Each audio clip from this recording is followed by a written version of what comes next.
Riwruoge mag Saga kod ohala ochako chenro mar tiego johala matindo tindo e yore mag bero yutogi.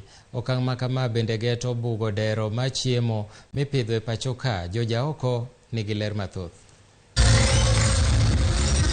Ne en nyasi mar puodho johelni kaachiel kod jopur matindo maromo 500 mosebedo katiegore thuolo mar dweche 3 mosekalo yore mag bero yuto magi. A round of applause to all of you.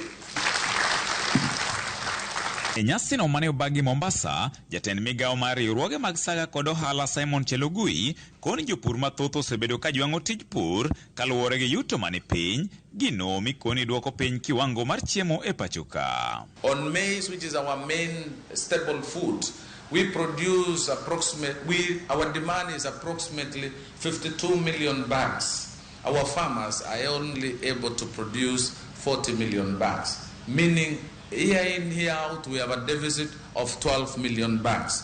It is our desire and hope, by investing in subsidized farming, fertilizer, and inputs, we will be able to breach the cap of 12 million bags and take away the shame of always suffering and complaining of food insecurity. Okoni jopur mathoth ywak ne joblek kuom ketho nengo mwandu mipure pacho ka, kochiwo ranyisi mar pur mar majan kod kahawa miuso e nengo mamalo e pinje maoko bang' kosegole pacho ka, kuma jopur to dong' mana ka gwonyore gi pado nikech nengo mani piny. You can never explain how coffee in New York, the same AA grade, is sold for $800 per bag, and here in our Nairobi Coffee Exchange is sold for 200 shillings a bag. It cannot explain.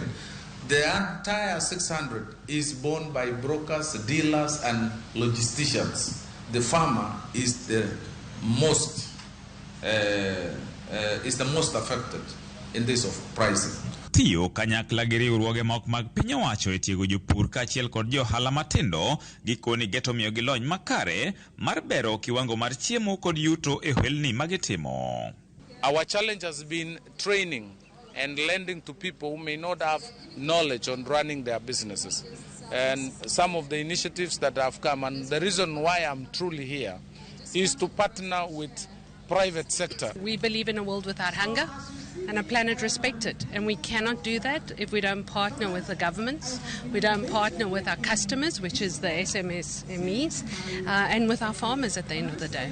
The 500 stockists that are graduating today are agents of change.